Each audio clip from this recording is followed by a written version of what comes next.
A rivalry as old as time itself, and the dawn of a new day for a hamburger empire. Stay tuned to discover the truth about Heinz Ketchup at McDonald's. Okay, so picture this. You head to your local McDonald's on your lunch break. You order a Big Mac, some fries, and a Coke. Classic #1 combo. But before you dig into those delicious, piping hot fries, you tear open a little packet of ketchup and squeeze the tangy tomato condiment. And you notice the packets are labeled Fancy Ketchup. Super fancy. Fancy vegetables, fancy sauces. I said, sounds fancy. Fancy Ketchup. You wonder to yourself, does McDonald's have its own private ketchup brand or something? Now, the idea of Ronald McDonald raising a tomato farm to make his own signature ketchup may be entertaining, but it's also not too far from the truth. According to a self-identified former McDonald's manager on Quora, McDonald's actually does make its own ketchup. The fancy label is nothing more than a term for when ketchup meets USDA Grade A standards for tomato ketchup. But why go through all that trouble? Couldn't McDonald's just partner up with Heinz and have a limitless amount of Heinz famous ketchup? Truth be told, Heinz and McDonald's were business partners up until 2013, when McDonald's dropped the condiment mogul to focus on preparing its own brand of ketchup.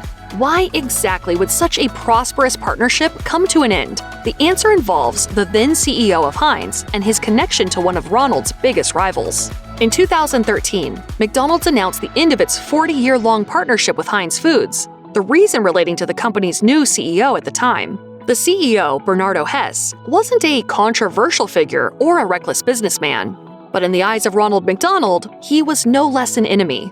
Before taking on the mantle of Heinz CEO, Hess worked as the worldwide CEO of Burger King. He was credited with revamping Burger King's menu and getting rid of the infamous King mascot. Although one might expect a track record like Hess's to excite fast food industry leaders, McDonald's had a different perspective. Why would the company want to partner with someone who worked to make its rival company better? In a statement explaining the split, McDonald's said the primary reason for ending the partnership was recent management changes in Heinz.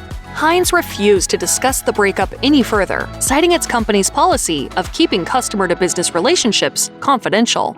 There, Heinz. You'll get them next time. However, McDonald's went on to assure its customers that the decision would not affect their business, the customers, or the quote, great-tasting food at McDonald's. Then again, the tasty food at McDonald's has already undergone some major changes. If you're an older fan of McDonald's and have a particularly refined palate, you may have noticed that the chain's famous golden fries taste just a bit different these days. According to SF Gate, McDonald's fries were originally fried in beef tallow, a type of animal fat that becomes semi-solid at room temperature. The tallow was originally used when McDonald's opened in the 1940s, because it was the cheapest option its oil supplier could give them. Fortunately for the McDonald brothers, and fry lovers all over, the tallow had the added effect of giving the fries their signature rich flavor and golden brown coloring that would propel them to legendary status. But if the tallow frying method was so popular, why stop? In 1965, businessman Phil Sokoloff had a heart attack. His subsequent health crisis inspired him to go on a health-focused crusade, and he created ads targeting fast food chains such as McDonald's for their unhealthy business practices. McDonald's reportedly denied that Sokoloff's ads were the cause of its fry recipe change, but the fast food industry still felt his influence. In the 1990s, McDonald's stopped using beef tallow to cook its spuds, instead switching to vegetable oil. It may not be the same as beef tallow, and McDonald's fries definitely taste different now, but hey, at least they're somewhat better for you. So, the ketchup changed and the fries changed, but McDonald's is still the same McDonald's we know and love, right? Well, go out and take a stroll into your local McDonald's. Look around you. You can smell the fries and the grease, can't you? You can see the people in line waiting to pick up food, checking their watch, staring at their phone like so many before them. But something is off. Where are Ronald McDonald and his pals? Where are the character-themed cafeteria chairs? Where are those old Nintendo game pavilions where you and your buds would play Mario Kart? Everything now feels so sleek, so modern. It's far more like a trendy restaurant than the beloved nirvana of Happy Meals and cartoon characters, like Grimace and the Hamburglar. In 2018, McDonald's launched a $6 billion overhaul for more than 8,700 U.S. restaurants as part of a modernization campaign, per Food Business News. This involved updating dining rooms as well as adding self-ordering kiosks and curbside pickup.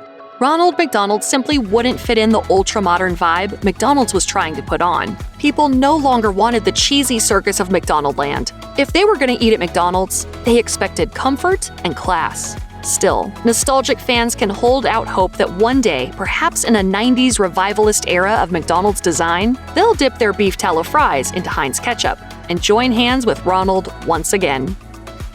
Check out one of our newest videos right here. Plus, even more mashed videos about your favorite restaurant chains are coming soon. Subscribe to our YouTube channel and hit the bell so you don't miss a single one.